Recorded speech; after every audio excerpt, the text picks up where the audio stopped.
Good morning, everybody. I'm so glad to see you and so happy that Janet is back. And I probably could speak about for everyone about that.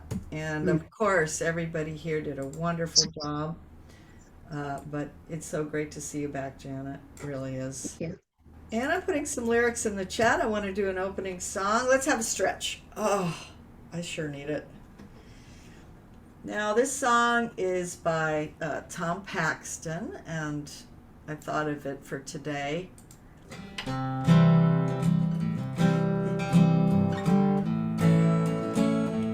It's a long and a dusty road, and a hard and a heavy load. The folks I meet ain't always kind. Some are bad and some are good. Some have done the best they could, and some have tried to ease my trouble and mine. But I can't help but wonder where I'm bound, where I'm bound. Can't help but wonder where I'm bound. I've been wandering through this land, just doing the best I can, trying to find what I was meant to do. And the people that I see look as worried as can be, and it looks like they're wandering too. And I can't help but wonder where I'm bound, where I'm bound. I can't help but wonder where I'm bound.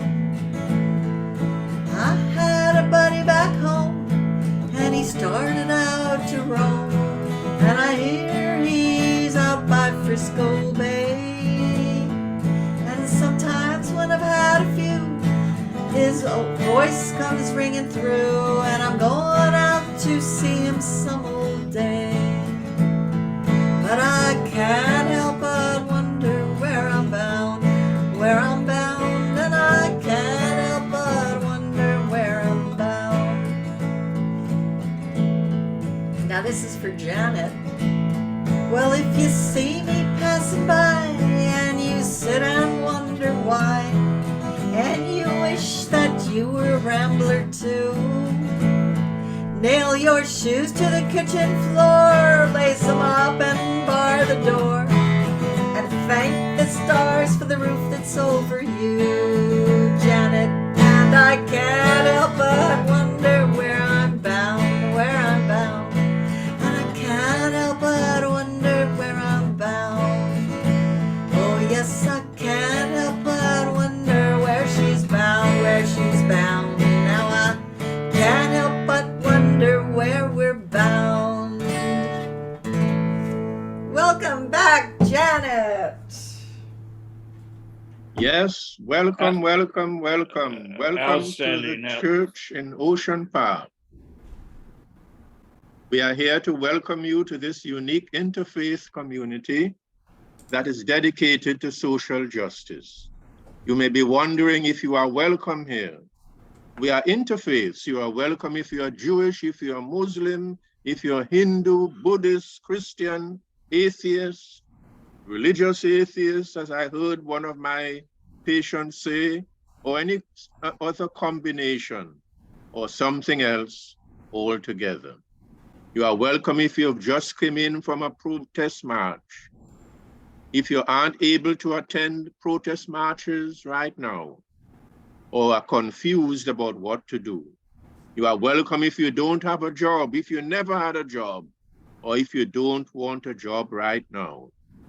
We extend a special invitation to those who are married, single, divorced, cisgender, transgender, gender fluid, filthy rich, or dirt poor. We don't care if you're more religious than the Pope, more ceremonial than the new king, or have not been to church since your school days. We extend a special invitation to those who are Gen Z, millennials, Gen X, baby boomers, and those who are too mature to even be classified. We invite those who are in recovery or still addicted. We invite you if you're having problems or if you're down in the dumps. or if you don't like organized religion at all. We offer a special invitation to those in grief, especially those of our congregation at present. We extend a special invitation. We know that you could use a prayer right now. We invite tourists, seekers, doubters, bleeding hearts, and you. Welcome to the church in Ocean Park. Welcome, especially we welcome our minister, Reverend Janet Mckeithen, with us this morning. So now we're going to go to a land acknowledgement, which I'll read at this time. We, the people in the church in Ocean Park, recognize that our building in Santa Monica, California, sits on stolen land. We, the settlers of this land, honor the Quiche, the Tongva, and the Chumash peoples. We acknowledge the harms of genocide, enslavement, forced assimilation, destruction of sacred sites, and the brutal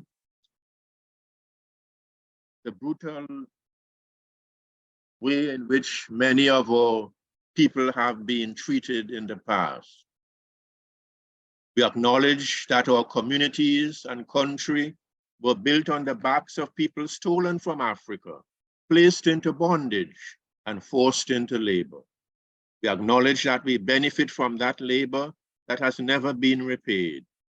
In acknowledgement, let us commit ourselves to healing by helping to create a more just and equitable world through the struggle of changing how we do things that we see as normal and that support the systems that oppress people. We apologize for the harm by pledging ourselves to be part of this culture of repair.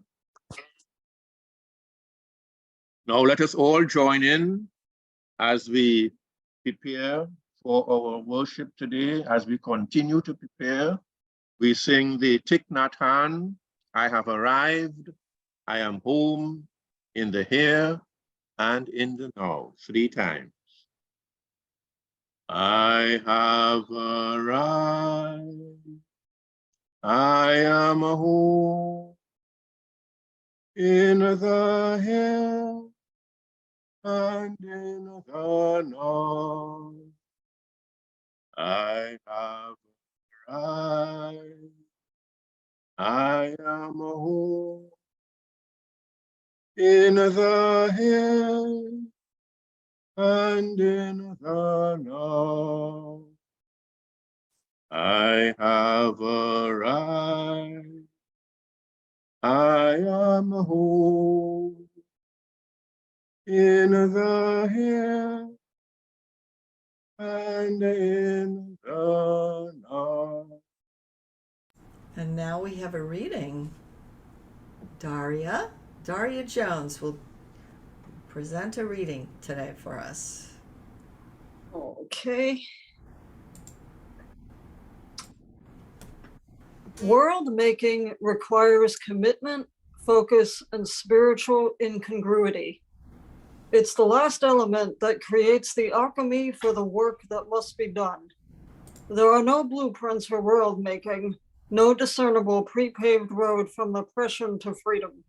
We can't even rely on the roads paved by others from the past to take us where we must go.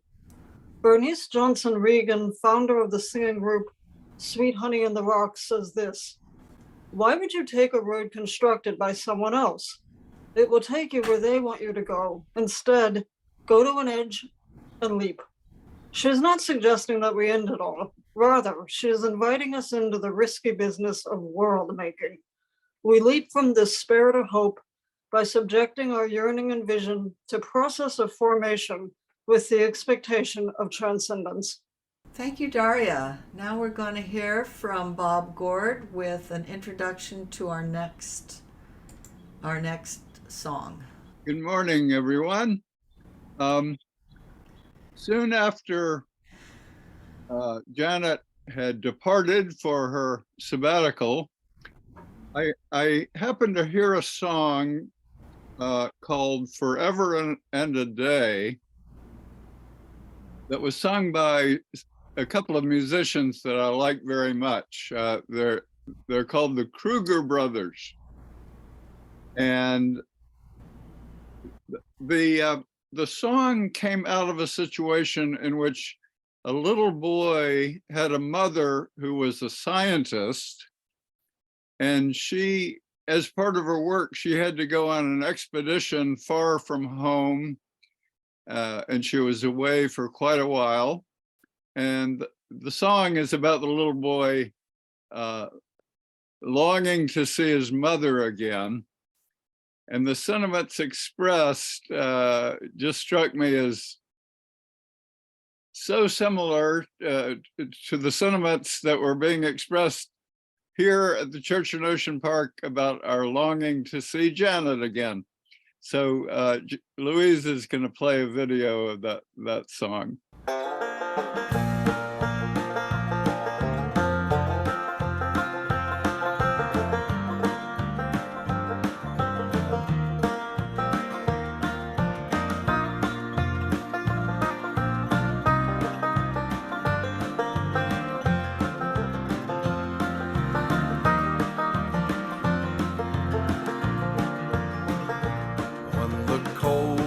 Of winter weigh heavy on my mind, I walk down to the river to ease my worried mind, and I can see the reflection of the moon on every ice floe in the bay.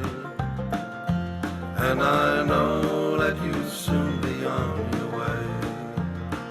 And when the pine stands tall and silent beneath the starry sky, the letter that you wrote me, I read 1,000 times.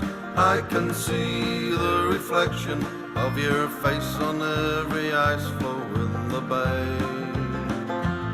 And I know that you'll soon be on your way. Come back home to the ones that love you true. Come back home to the ones that miss you so. Seems like you were gone forever, but for you I'll wait forever and a day. And I know that you'll soon be on your way.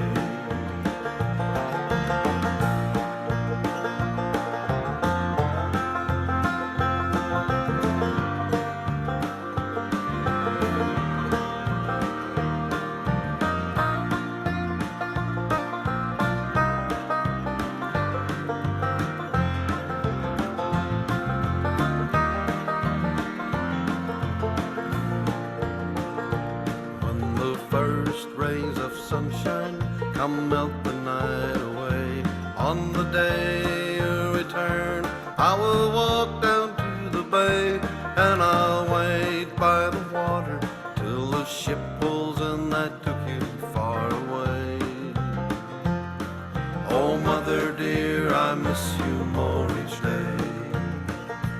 And my brother and my daddy, I know they both miss you too.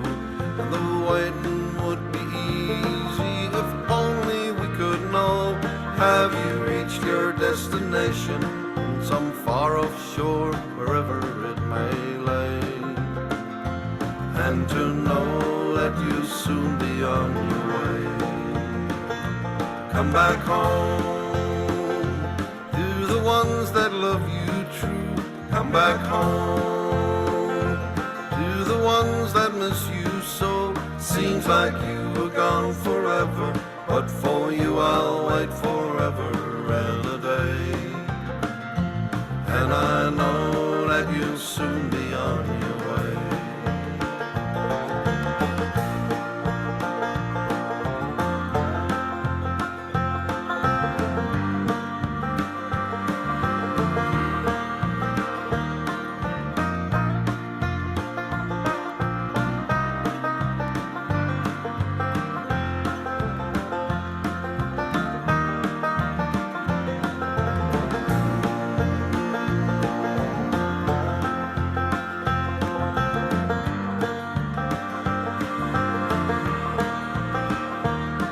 like you were gone forever, but for you I'll wait forever and a day. And I know that you'll soon be on your way.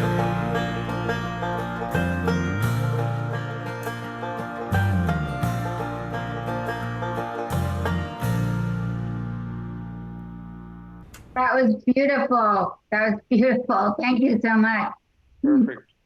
It reminded me of something I didn't put in my talk for this morning, but I danced with my granddaughter to some really great music. I just thought I'd throw that in, and that reminded me of that music. Anyway, by now, many of you have heard that I was away for 3 months. Yeah, I was gone.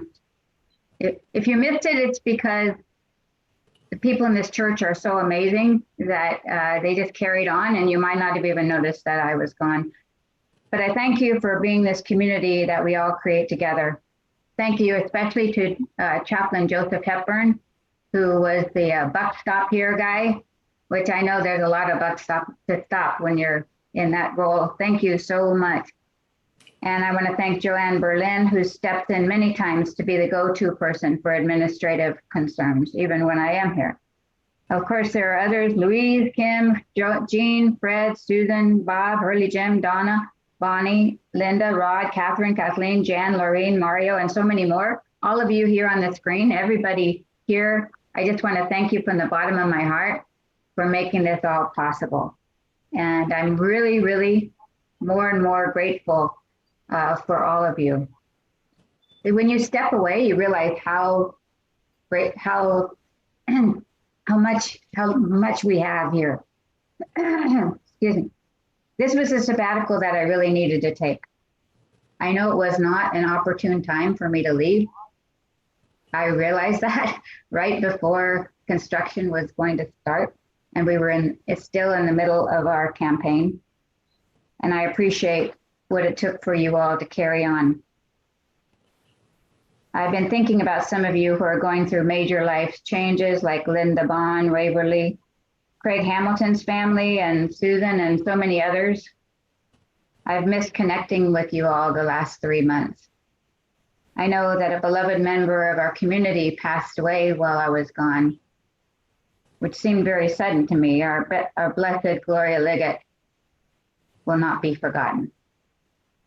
Many other loved community members passed away during these 3 months, including our friend Dr. Tony Umber.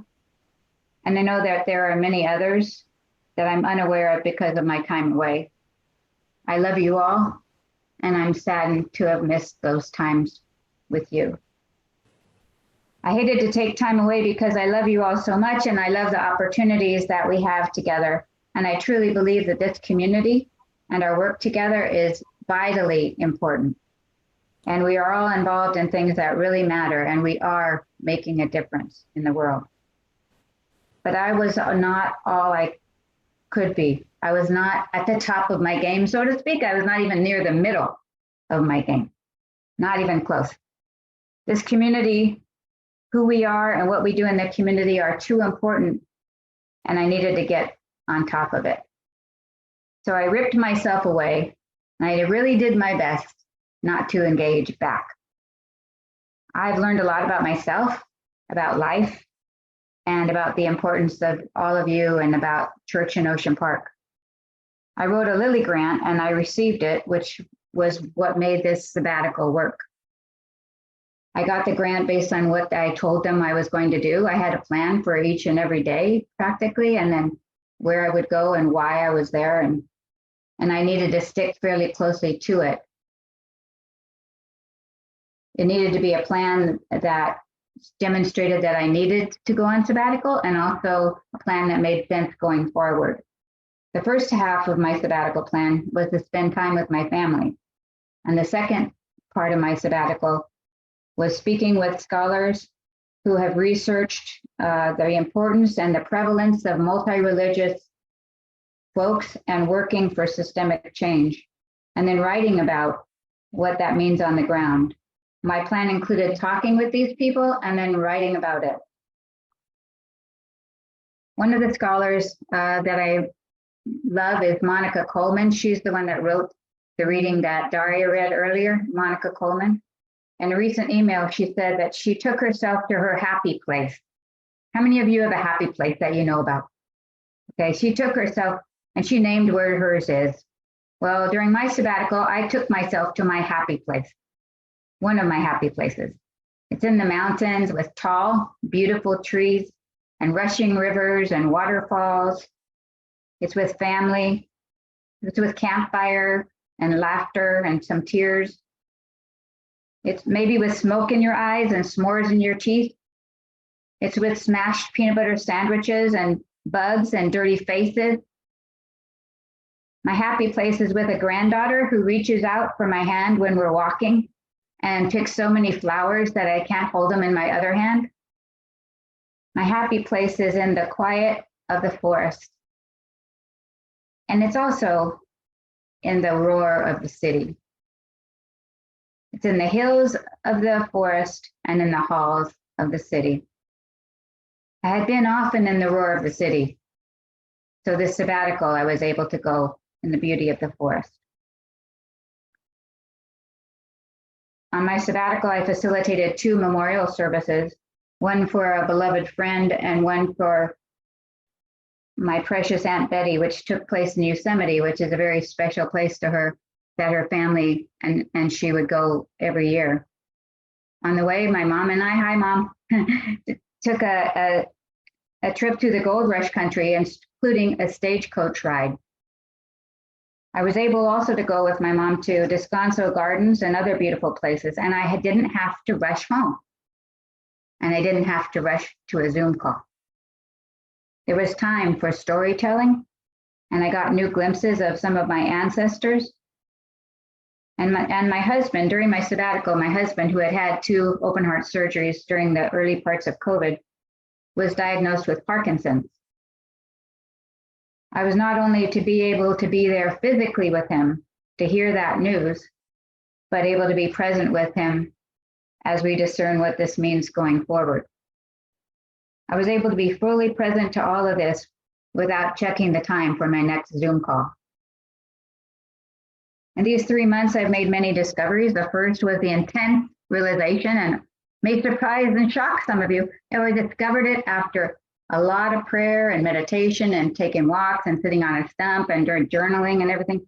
I discovered that the church in Ocean Park is different. Who knew?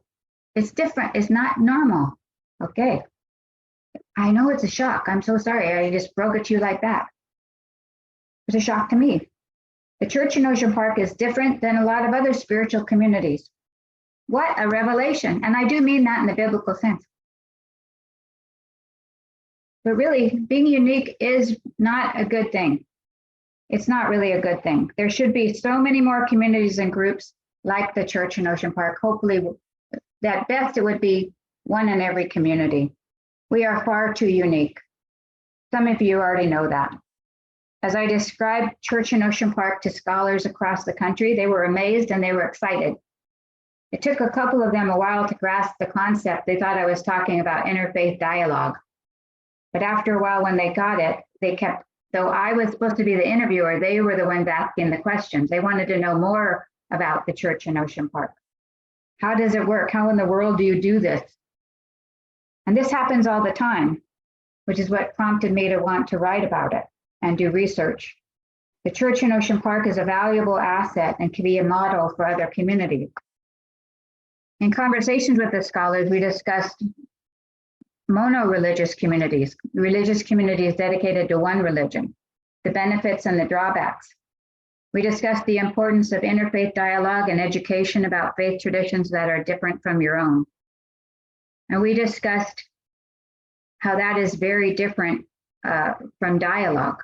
A community that, like Church in Ocean Park, that is a multi-religious, non-religious community dedicated to social justice, is different than having a mono-religious dialogue with another mono-religious community. The ministry of the Church in Ocean Park does not lead people to a particular religious tradition. It does not lift up one way of experiencing the world above all other. I know you all know this, but you might be just getting used to it so much. I just wanted to name that. And I wanted to name how different it is. And when you're talking to people who are studying religions, it's not usual, it's not normal. At the church in Ocean Park, each of us operates our lives from a slice of reality. Our life experiences, our education, our community, our culture, our gender, abilities, ethnicity, heritage, economic status, and family spiritual traditions are highly influential in how we experience the world, each one of us. Our beliefs come from all of that and more. Ideas that don't resonate with our experiences often are dismissed as irrational, irrelevant, or they just don't make any sense to us. At the church in Ocean Park, we try to step outside of our individual bubbles into a liminal space where we can hear things from people outside of our own experiences. People of different ethnicities, cultures, genders, gender identities, abilities, spiritual traditions may have radically different understandings about how the world functions. And unless we are intentional and curious about people who are different from us, our understanding continues to be very narrow, and we keep the same group of people in our bubble and never question what we're believing. Many organizations and cities are beginning to try to deal with the reality of diversity. Many have staff members and programs dedicated to it. However, I don't ever see religion included in that group of diversity. The church in Ocean Park and places like it can be communities of healing and belonging for people, including people who have experienced spiritual trauma and irrelevant platitudes. This model can expand the vision of whatever community they are in. Multi-religious communities that focus on changing oppressive systems can be a place of belonging for diverse families who want to be a positive force for good. I am convinced that a wide variety of such communities would spring up if they were given the rationale and the methods to form such communities. I aim to make that happen. That is my goal, and I'm on the way there. There were some things I could not create, though I tried. I had plans in this sabbatical that didn't come to fruition. I wanted to take my granddaughter camping. Camping in a tent is part of who we Golleries are. It's part of our DNA, and she hasn't had that experience yet. And she's already 3 years old. She hasn't gone camping yet in a tent, but it happened later. I also did not get to hike as far as I would like to, nor did I get in good physical condition. In fact, I have a few new ailments I picked up. And lastly, I did not finish the book I hope to write. So while I didn't finish my book, I didn't camp with my granddaughter. I did travel with my granddaughter. I did dance with my granddaughter. And now I'm connected with authors who believe in what I'm writing about and want to help me get where I'm going. I have learned that this is an ongoing process. Some of the scholars I attempted to meet with during my sabbatical were not available during those particular 3 months, and I'll be meeting with them in the coming months. I will also continue to meet online with the two who are my mentors at this point. They will help me continue the writing journey to publication. I'm ready now. I hope you're ready. The church in Ocean Park is needed. There are many new insights that came to me during my sabbatical. I have two to share with you this morning. I'll probably share one little bit by little bit, but two I want to share. One is we need to celebrate more. We have a lot to celebrate. Each other. I want to celebrate you, and I want to celebrate who we are a lot more. And so I look forward to planning those celebrations times with you. Another is that I will be spending more time in the wilderness. I mean, I'm not going to go away for 3 months again, but I'll be gone for a couple hours here and there, and I'll let you know where I am. So you, in case you want to be in the wilderness too, you can. The first one is this Thursday, July 27th, at the Stoneview Nature Center in Culver City from 12 to 2. So I will put that in the chat, and you can join me there if you want. It is accessible. You just drive up there, and it's a flat place. Stoneview Nature Center on this Thursday. Here's a reminder. All religious organizations are not like us. Many are focused on bringing people in order to change them to believe whatever they believe, but not the church in Ocean Park. And I believe there are people who want to hear that. I believe there are people who want to know about us. I want to welcome those people. I want to grow from their perspectives. I believe that we are blessed to have this community. However you found this community, just know that most of the other people here on the screen and everywhere else in the community didn't find it the same way you did. We all came here by a different path. And you have the power to greatly impact someone's life by welcoming them in to the church in Ocean Park in whatever form or whatever place that you feel they might fit. I'm ready now. I'm ready to share. I'm ready to welcome. I'm ready to enlarge my perspective. I'm ready to make a real difference in even more people's lives and in the community as a whole. I'm ready for my other happy place, which is in the midst of the city, in the halls of the city hall. And I'm ready to dance in the sanctuary, and I'm ready to welcome you all back there.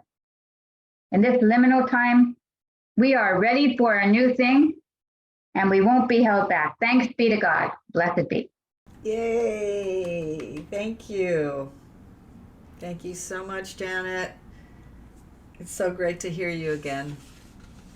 Now, I just had to welcome you back in a certain way, and I wrote a little song, and I'm not a songwriter, and so this is like a corniness alert, but I'm going to sing it anyway.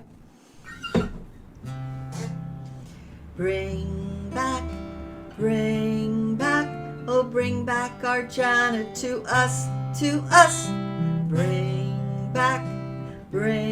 back, oh bring back our Janet to us. You left for 3 months on sabbatical. We didn't cry, we didn't sob, but we carried on with Joseph and Joanne and Doctors Kim and Bob. Bring back, oh bring back, oh bring back our Janet to us, Bring back,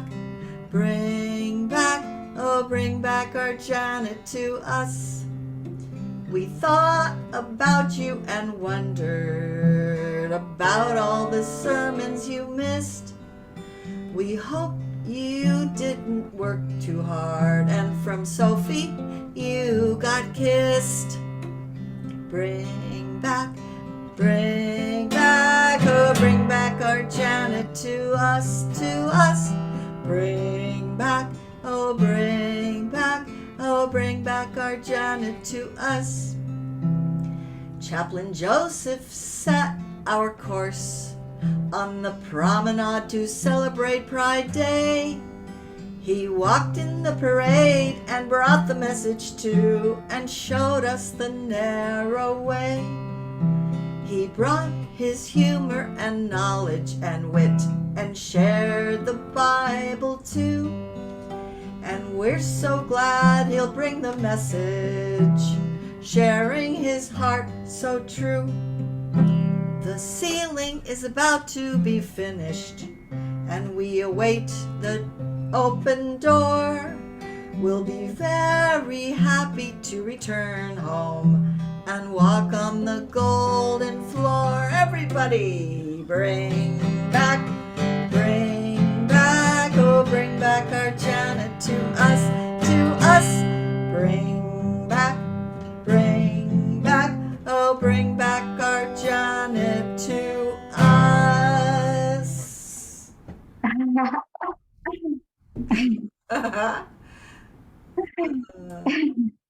Okay, that's pretty good. I like that song. Thank you. That was wonderful. It was wonderful. You have talent that I didn't know about. Thank you, Louise. Well Only one done. thing. I love Louise. I love this church. Very good. Thank you so much. So yeah, now it's time for community sharing. So you can ask me what a question, or you can say something to me. Jerry. I just wanted to say, Janet, that I think it was kind of not so hard while you were physically gone for the church to keep going because you were always here in spirit every week. And that's just the way it is. So I'm looking forward to all the things you said, and we love you, and you're absolutely right. This church, there should be many, many more churches like it. It shouldn't be such a rare one, but that's a good thing. We're, I guess, ahead of our time. So thank you. Thank you, Jerry. Appreciate it. Daria? Welcome back. I'm so happy you're back, and I look forward to hearing all about your discussions with different scholars about interfaith dialogue and all that wonderful stuff we've been up to. So welcome back. Thank you. Thank you so much. Chris? I want to appreciate what you said about multiple belongings and about the uniqueness of the church. And I really look forward to having conversations about this as we move into the months to come and we return in person in Santa Monica. Great, thank you. One of the people I spoke with was Grace Cowell who's over at LMU now. Craig. Yeah, too, like Chris, I'm curious because in your absence, not just here, but around this nation, many of these places that claim to be Christian have really veered off from Christianity and towards Christendom. And I'm curious, as you say, your commitment to more or less doing things more in line with the spirit. It's kind of a two-part issue as to what is that motivated the idea and the concept behind the church in Ocean Park in its inset, because obviously there's a need, but what was the motivation? And then I guess for you personally, what was the differing impetus to more or less recommit to that idea? If that can be voiced and opined, because I'm curious now in terms of as you dedicate yourself, I can see myself more or less trying to communicate to my brothers who aren't as, I guess you could say, accepting, but at the same time they feel the need for interfaith dialogue. So I'm trying to get a sense of what your sense of motivation is, so I can tap into it and address my people in that same respect, if indeed that's available. Yeah, thank you for asking that. I think that one of the things that we talked about, some of the scholars and I, is that, there's a need for both. So there's a need for monoreligious communities, and then there's a need for communities like ours. I think there's a need for both. But monoreligious communities can be very uplifting and beautiful and create wonderful change. And they can be very dangerous and detrimental depending on how they're used. I just think both need to be available, because there are people in many different categories of where they're at in their life. And at one point, you might want to be going to some monoreligious institution, and sometime you might want to be in a multiple religious institution. So I can't really speak for the people who claim to be Christian doing crazy things, but I think in relation to talking, it was a kind of a large two-part question, but and I would like to talk about it more, but talking to people who are in monoreligious communities that, for example, might be against or opposed to somebody like the church in Ocean Park, that's another question and a different conversation. But I'm glad to have that one as well. But it's kind of it's a conversation about their theology and why their theology is better than others and those kinds of things. But so it's a longer conversation. But thank you, Hurley Jim. Welcome back, Janet. Thank you. I am thinking about all the times that we have danced together. From the carousel on the pier to his wedding up in Spokane. And I'm looking forward to doing a lot more dancing with you. Oh, thank you. Me too. That's part of my happy place. Rachel. I too would like to tell you welcome back. Last week, there was an email thread through the Google group for Stonewall Steering Committee. And for those who don't know, Stonewall Democratic Club. And basically, there was a woman who was elected to the California Democratic Party's executive board, E-board, who was recently caught on tape saying that she was going to try to basically buy Democratic clubs, et cetera, et cetera. And somebody made a remark that, how could she be on this board, and how could she get elected? And I wrote a very thoughtful response and basically the principles that I laid out in that response come from this church.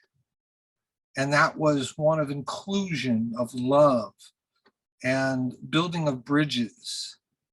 I basically said that, there were a number of other people that got elected as well that I know personally, and I named them by name, and I said, look, just, I know these people, and just having her in the same room and associated with those people, there's a possibility, even if it's slim, that this person may have a change of heart to some degree, even if it's just a little bit. And there were about a half a dozen people that didn't push back on me directly, but brought it to one of our vice presidents. And, your message today and the message of the church, I think that it needs to resonate out more into the community as a whole. I'd like to get with you, Janet, and discuss some ideas of how we can expand this message out to other communities and other organizations by maybe giving presentations and things like that. Great idea. And because I think it is so core and essential to the times we find ourselves in. I was just reading just before this meeting that Ron DeSantis and fascism and everything that we're up against right now. I think that the pushback to all of that is what happens in this church. Yeah, I appreciate that. I would love to talk with you about that. Thank you. Bonnie. First of all, a confession to you all. I have become so spoiled by the format of this church that to me, it's almost become the norm. It is the norm. And part of my little mission out in the world is telling people about the church, realizing that it is indeed different and that you don't have to believe in God in order to be welcome and to participate. Occasionally, I know I can feel reactions when sharing with people about the church, and you don't have to believe this, you don't have to believe that, you don't have to do this, you don't have to do that. And we get to share after the speaker gives their talk. Oh, really? Yeah, to me, that's a real treasure. And to say that I think for some of us, at least for me, I should speak for myself, your absence helped me take another little step out of my shell to participate and do more and commit to more. So, yeah. Great. I knew the time would go fast, which it did. I'm glad you got out in nature. Bravo, hooray. I'm glad you're going to do more of it. And I have to, in front of God and everybody, lift up Joseph for the fantastic job that he did. And also the, whatever you call it, the committee that plans Sunday mornings. I mean, bravo, bravo to those folks, and thank you all. Thank you. Thank you very much. Yeah, Joseph? Yep. Well, I think what all I have to say is that everybody worked. Everybody cooperated. I have seldom been in a church, a Methodist church, that has really come together so well and cooperated so well. And you said, Bonnie, that you have come to see that this is part of the new norm as far as worship is concerned. And I just want to tell Bonnie that somebody had a thread on Facebook, some group I was in, that's some progressive group. It said, what do you think would happen if we allowed people to talk back after the sermon? And we see it as so normal now, but some people, it's like a concept that would be so amazing, so strange, or what could happen, they have no idea. So anyway, if people are talking about it, but they can't imagine it. Abby? Yeah, you mentioned about not being with those of us who were going through some kind of crisis. Well, that includes me, but I do, my ex, who's also the father of my son, is in very bad shape. My son went through most of the work of getting him into a memory care place. He also has a problem with his liver that they can't do anything about, so he's in hospice care.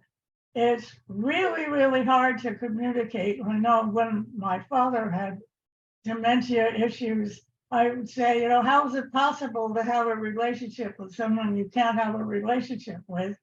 Well, according to our church, there are ways. I mean, last week we talked about singing to somebody and how music can really reach their soul, or the part of you that needs to be reached. I didn't try that my last visit because he seemed to be pretty alert, and he tried to ask about what was going on with me, but couldn't come up with the words. He also has a problem eating. He has some brain injury because of a fall, and so he has trouble swallowing. But anyway, you don't have to be able to communicate rationally to have a relationship.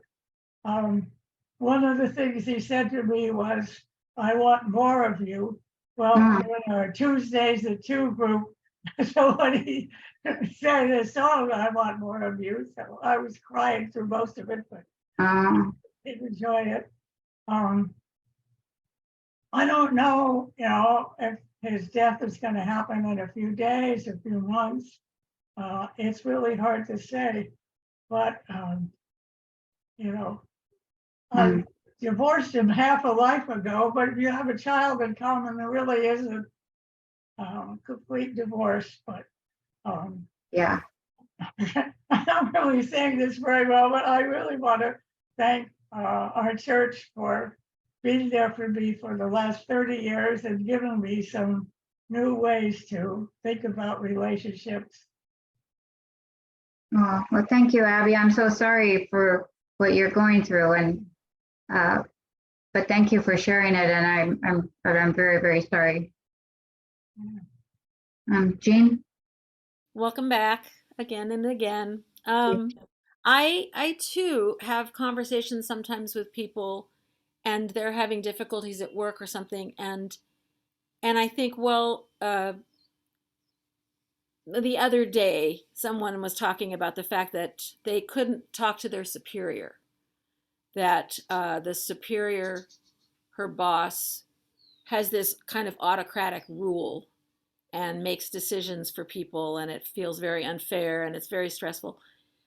And I forget, because it's so normal to us here, that we talk to each other kind of on a single plane, no matter where you are in the organization. We all talk to each other, we respect each other, we try to listen to each other, and very often we succeed. And when we don't succeed, we have paths for ameliorating that, for healing that as well. And I forget how special that is, because we have that and we practice it all the time. So that's all I wanted to say, really, is that I have approached people who are in mono-religious environments, and it seems very strange to them. And sometimes they feel so threatened they can't even come and visit. But I'll keep trying, and I'm glad that we have what we have. Thanks. Thank you. Thank you very much. Chuck? I'm so glad to see you. I would say that we at the church are all ministers, as Sandy used to say, but it's really good to have you front and center, Janet, as it was really good to have Joseph front and center, and it's good to have Louise front and center. But we all have something to give. Some of us are closer maybe to being poets than others. Some are so able to express feelings and values and opinions in such a way as that I live for these expressions that really grab me the way poetry does. So I celebrate the fact that we are poets in the church in Ocean Park. We're ministers as well, but we're poets. And whenever somebody expresses themselves in that fashion, in that poetic fashion, it just grabs me and sends me off into ecstasy. So thank you, Jen. I'm glad to have you front and center. It's really good. Thank you, everybody. I'm glad to be in a community of that has this attitude. We have an attitude, you guys, and it's a good one. I like our attitude. I like our intention. And I like the fact how Jane said, and sometimes we actually do it, and sometimes we do a good job of it. And but we know we don't have all the answers. And so people who come, we add their perspectives, and then we might change our own perspective because we heard somebody else. You know, there's not a lot of religious institutions that do that. Most of them believe that they have what other people need. And we understand it's a two-way street. And so we want people to come here so that we'll be more whole and we'll have an enlarged perspective, so we'll be able to make more of a difference in the world. So anyway, thank you so much. I'm so lucky to be here. I'm so blessed by all of you, and filled with gratitude. Thank you so much. Well, thank you again, Janet. Here's a song for you.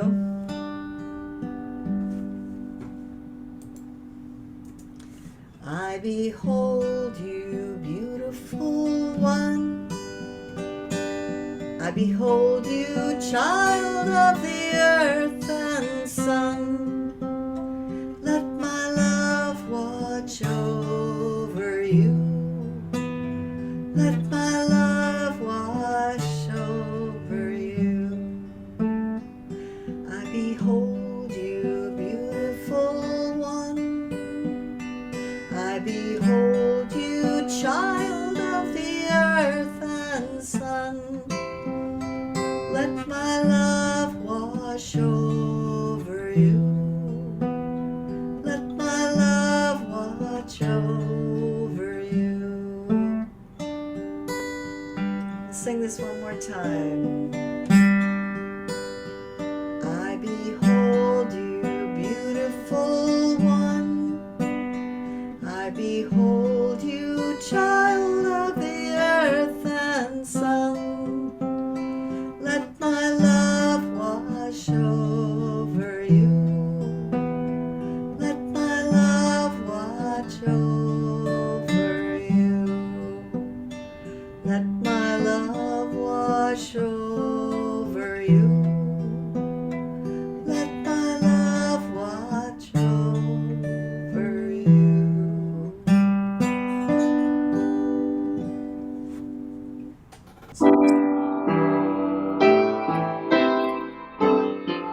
Beautiful, Jane. Beautiful. Thank you. So lucky to have you. The road is calling. It called to Janet, and she answered the call. And we're glad she's back.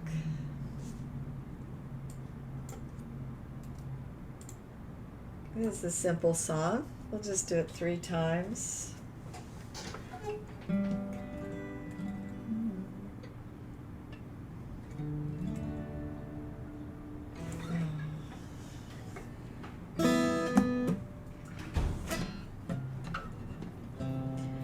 The road is calling as leaves are falling. It's time to come home. Our troubles are all gone. Let's sit by the fire. Drink a little toast to you. Farewell. I must be gone. The road is calling as leaves are falling.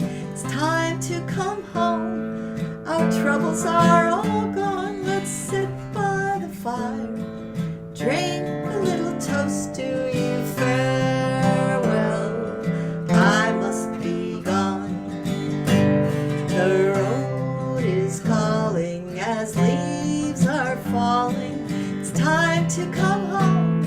These troubles are all gone. Let's sit by the fire. Drink a little toast to you. Farewell. I must be gone. I want to do it one more time. The road is calling as leaves are falling. It's time to come home. Our troubles will be gone. Let's sit by the fire. Drink a little toast to you. Farewell. I must be gone. Farewell. I must be gone. Farewell. I must be gone.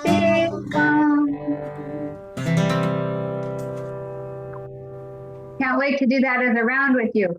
I know. Yes, pretty soon. We'll be doing round and harmony and all of that stuff. I feel so blessed and so appreciated from you all today. Thank you. I feel so loved. And I just look at each square and I think about each one of you. And if you do that, you'll be amazed. If you just concentrate on each person for one moment and think about how amazing they are, you can't believe it. So thank you so much. And now go in peace. And we say together, let go of hand. We reach around the world and we're going to say together, carry on. Unmute. Oh, unmute. Thank you. Unmute.